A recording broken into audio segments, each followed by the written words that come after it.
Hey you, the weirdo. Victor Hansen's voice sliced through the humid air of the dojo, laced with the casual contempt that was his trademark. He stood center mat, sweat glistening on his muscles under the fluorescent lights, a king in his small dominion of rubber and canvas.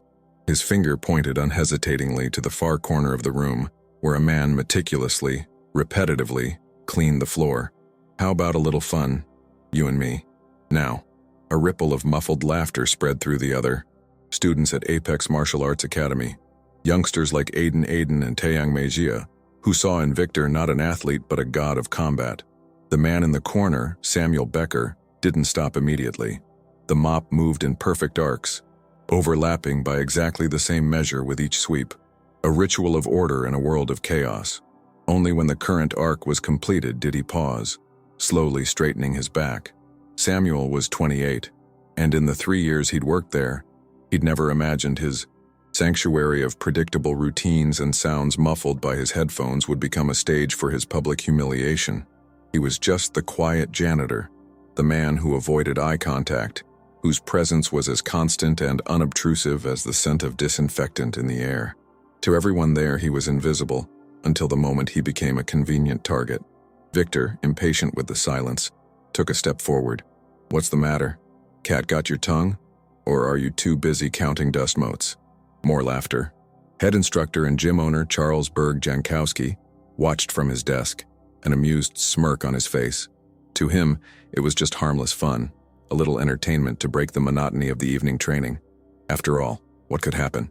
Victor was his star pupil and up-and-coming regional black belt champion. The janitor, well, he was just the janitor. Samuel finally turned. He pulled off his headphones, and the sudden cacophony of the gym, the thudding of punching bags, the grunts of exertion, the loud chatter, seemed to physically assault him for a moment. He blinked, his face a mask of neutrality. There was no fear in his eyes, no anger. There was only a profound calm, an analytical stillness that was deeply unsettling. That unexpected reaction, the absence of the panic everyone had expected to see, made Victor hesitate for a split second. Samuel didn't respond to the taunt. Instead, his mind drifted back to a dusty schoolyard where a bigger boy shoved him against a brick wall. He could feel the rough texture scraping his back, the smell of chalk and wet grass. Back then he hadn't understood the unwritten rules of the social game, the dance of dominance and submission. He'd only understood the confusion and fear. But another image overlaid it, much sharper, much more powerful. A small dojo in rural Japan, smelling of cedarwood and incense. The voice of an old master, Yao Fisher, echoed in his memory, calm as a lake's surface. Never look at the fist, Samuel, the master would say. The fist is the lie. It is the end destination of energy, not its origin. Look to the shoulder, the hip, the way the foot settles on the ground. The body telegraphs intent long before the conscious mind gives the command. Those words, held for years, came back with crystal clarity. Samuel looked at Victor. He didn't see a black belt, a champion. He saw a slightly tighter right shoulder, a subtle imbalance in the weight distributed between his feet, a quick, shallow breath of someone fueled by adrenaline and ego. He saw patterns. He saw data. Back in the present, Samuel's stillness was becoming irritating. Well? Victor pressed, his arrogance starting to curdle into impatience. Samuel tilted his head, a minuscule movement. His eyes, which had previously avoided any contact, now locked onto Victor's. And for the first time, Victor felt a chill. It wasn't a look of defiance. It was a look of assessment, like an engineer examining a noisy, inefficient machine diagnosing the fault. Then Samuel spoke. His voice was low but perfectly clear in the silence that had fallen. What are the rules? The question hung in the air, devoid of emotion, devoid of fear. It was a simple request for information.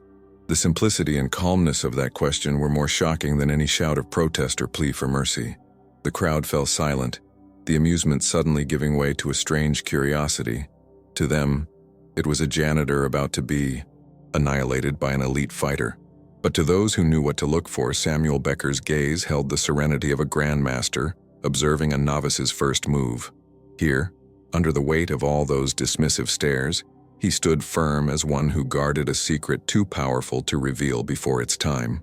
If this story of prejudice and overcoming has piqued your curiosity, don't forget to subscribe to the channel to discover how a simple moment of humiliation was about to become the catalyst for a lesson no one in that academy would ever forget.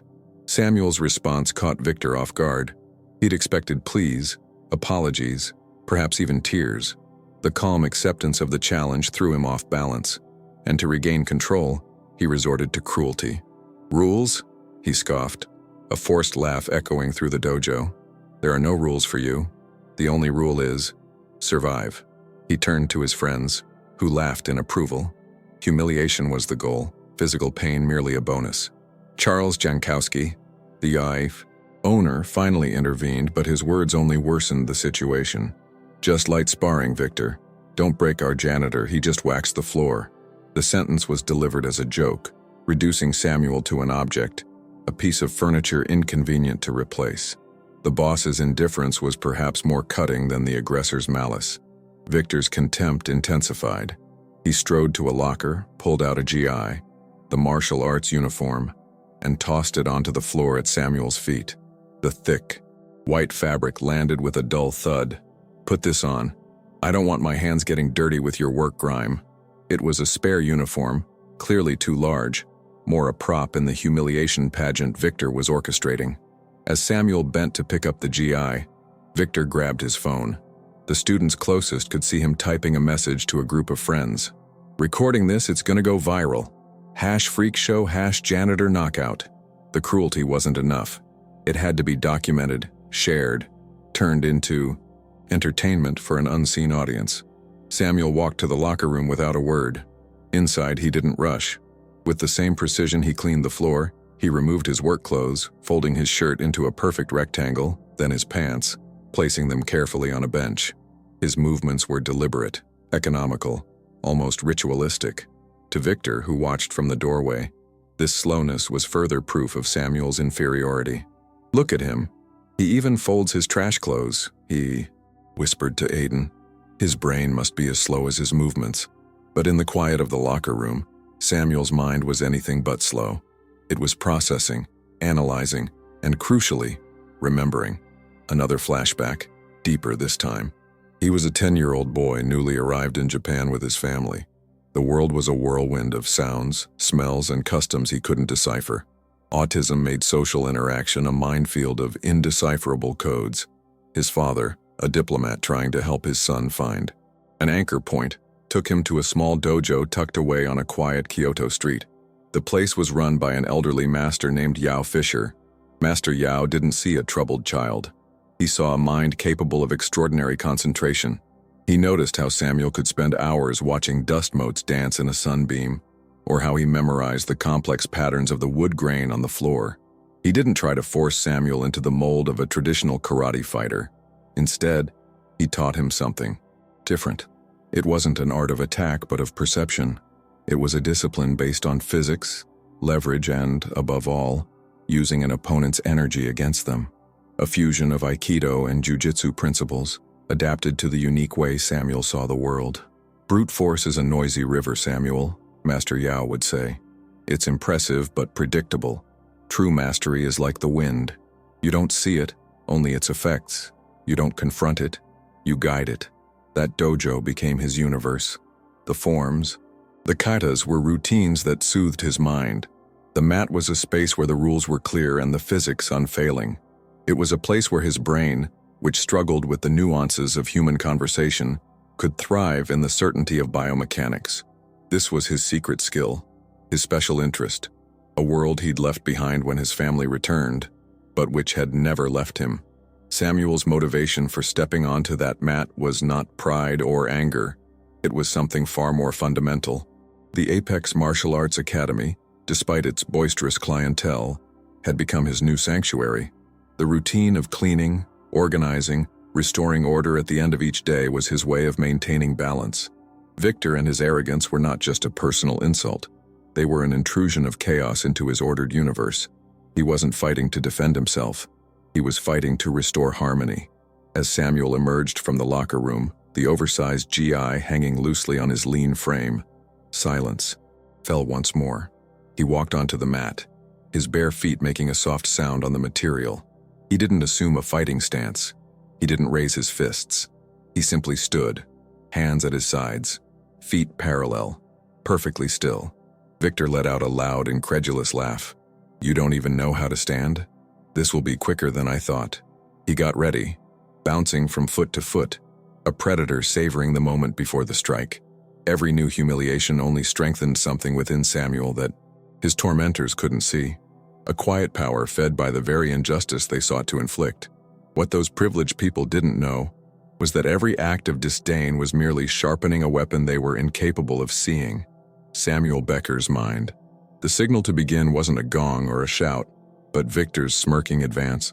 He threw a left jab, a quick but lazy strike, more to test reaction than to inflict damage. It was a gesture of pure contempt. Most people would have flinched, thrown up clumsy, blocks, or simply cowered. Samuel did none of that. He didn't move an inch backward. Instead, his head tilted to the right, a minimal, almost imperceptible movement. Victor's fist whizzed past, inches from his face, the displacement of air ruffling a lock of his hair. It was so subtle that some in the audience didn't even notice. Victor, however, felt it. The sensation of punching empty air when expecting the impact of a solid target is disconcerting. Confused, he tried a right cross. Again, an almost invisible shift from Samuel. This time, a slight torsion of the torso, and the punch grazed past his shoulder. The laughter in the room began to dwindle, replaced by a murmur of confusion. No one was understanding what was happening. Before leaving the locker room, as he folded his uniform, Samuel had taken out his phone and dialed a number he hadn't used in years. On the other side of the world, an aged voice answered. "Master Yao, it's me, Samuel." There was a pause, and then his old mentor's warm voice replied, "Samuel, to what do I owe the honor?" In a few brief sentences, Samuel described the situation. Someone has disrupted the harmony. Yao Fisher's response wasn't a fighting instruction but a philosophical reminder. Remember, Samuel, water does not resist the stone, it flows around it. The rigid tree breaks in the storm, while the flexible bamboo survives. Do not fight his force. Welcome it. Guide it. Be the water. Observe the flow. Find the imbalance. Victory is not in the blow you deliver, but in the balance you take away. That conversation reignited the core of his training.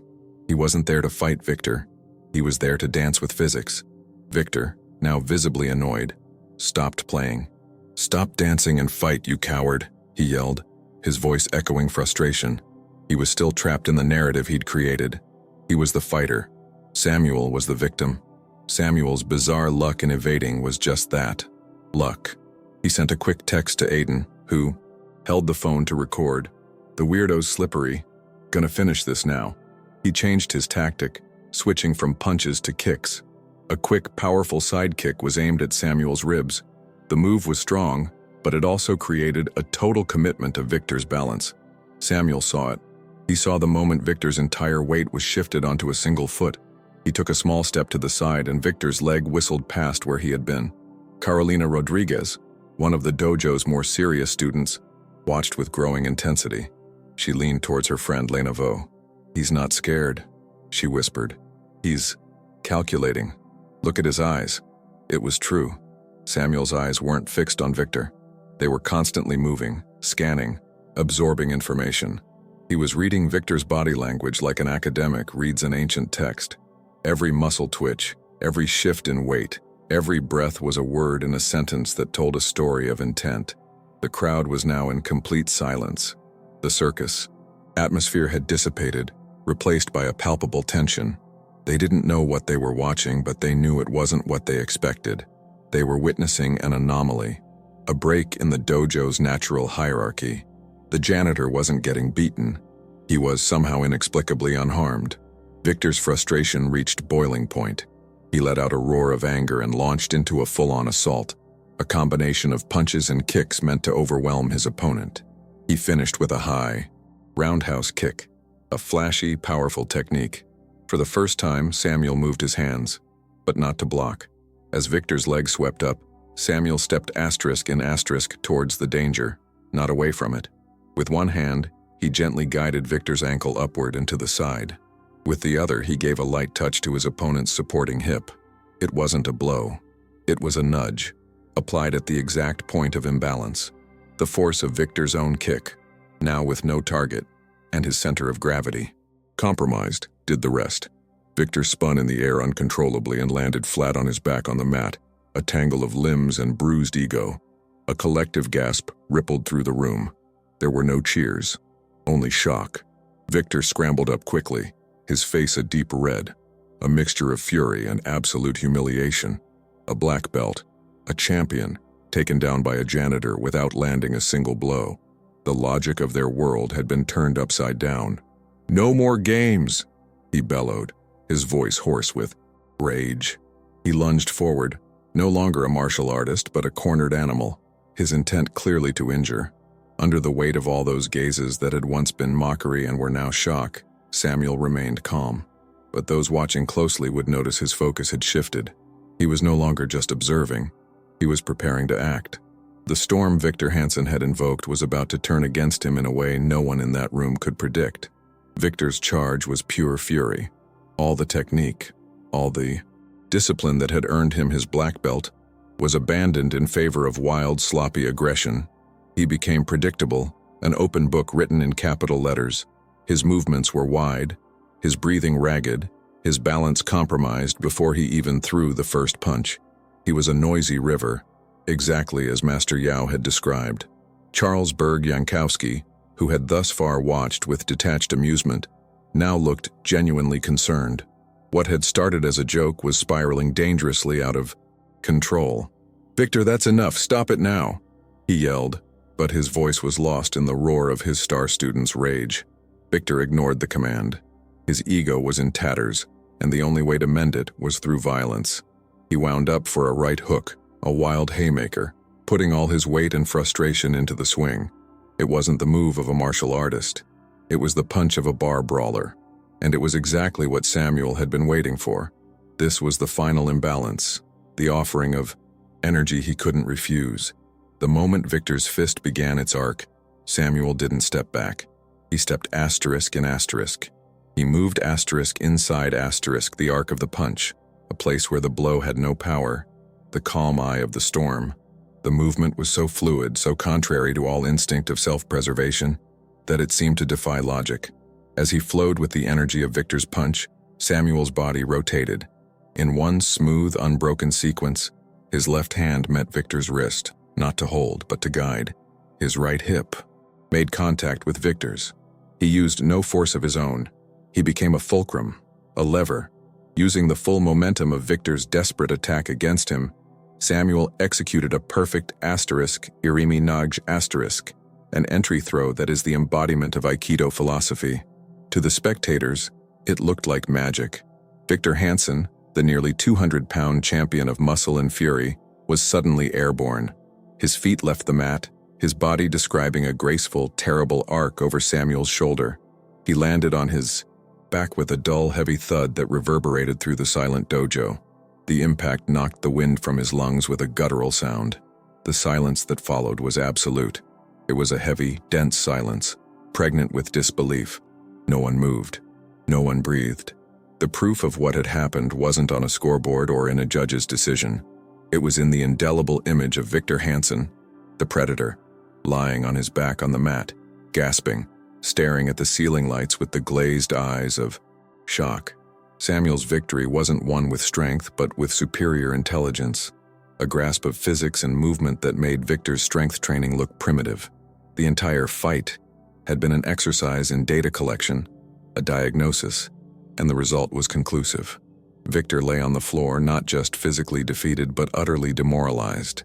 He lifted his head and saw the faces of his peers, Aiden, Taiyang, Freya, looking at him not with the admiration he craved, but with a mixture of shock, pity, and perhaps even a touch of contempt. He saw Carolina Rodriguez not with surprise, but with validation, nodding slowly as if to say, "I knew it." His reputation, his identity built on intimidation and brute force, had evaporated in that single elegant move.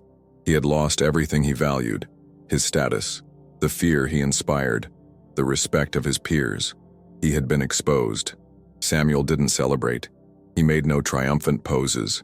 He didn't spare a single dismissive glance at the fallen man. He simply straightened up, adjusted the loose GI on his shoulders, walked to the center of the mat where Victor had fallen, and, as tradition dictated, gave a respectful bow to the dojo. Then, in a final act of grace that was more devastating than any blow, he turned and extended his hand to help Victor to his feet. That simple gesture was the final verdict. It offered no rivalry, but compassion, and to someone like Victor, compassion from this man was the ultimate insult. Choking on his own pride, Victor slapped Samuel's outstretched hand away.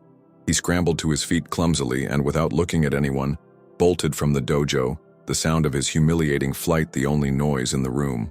Samuel stood alone in the center of the mat. The silence was finally broken by a solitary sound, a person clapping. It was Carolina Rodriguez. Her applause was hesitant at first, then firm.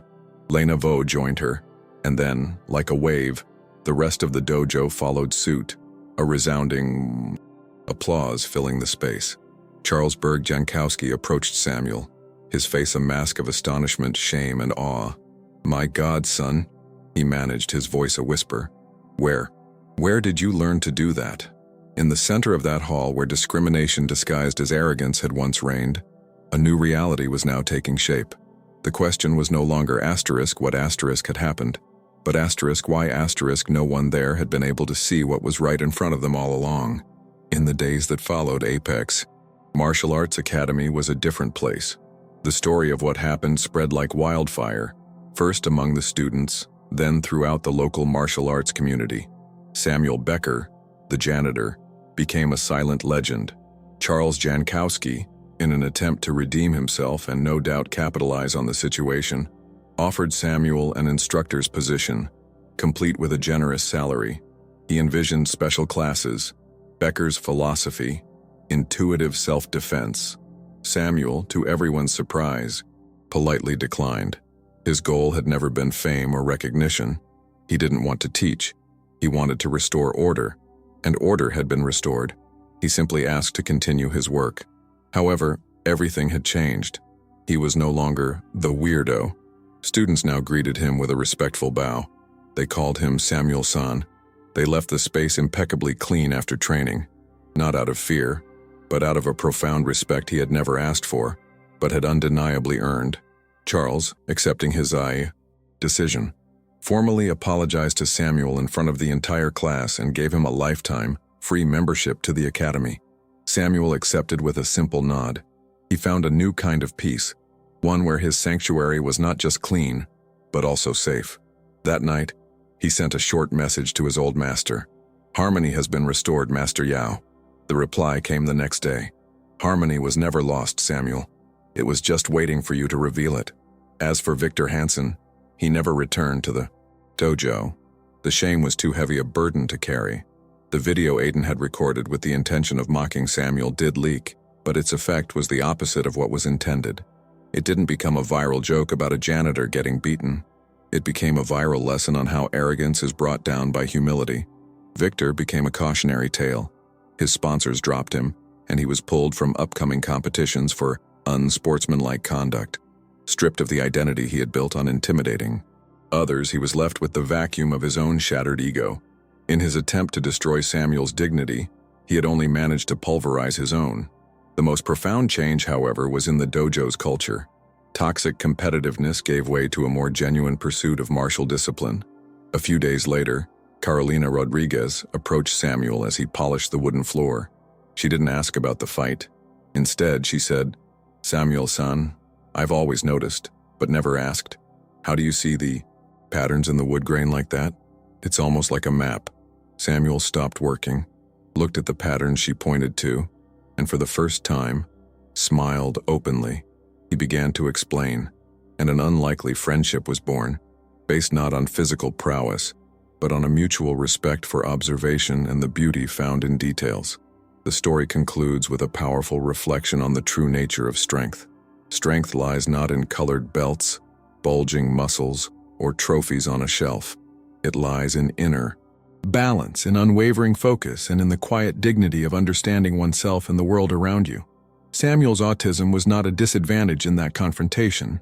It was his superpower, his ability to filter out social noise, to perceive the underlying patterns in the chaos of movement, and to maintain absolute calm under extreme pressure was a skill Victor's conventional training could never teach. The world is full of people underestimated because they are different, because they don't fit the mold society creates. But sometimes, those very differences that marginalize them are the source of their most extraordinary power. Victor Hansen tried to destroy Samuel Becker, but he ended up destroying himself. Samuel learned that true revenge is not to reciprocate the harm done, it is to restore the harmony his enemies could never comprehend. And you? Have you ever underestimated someone, or been underestimated for being different? Leave in the comments a story where appearances were completely deceiving. If this journey of silent justice and unexpected strength has inspired you, don't forget to like, share, and subscribe to the channel for more narratives that prove true. Masters don't always wear the belt you expect.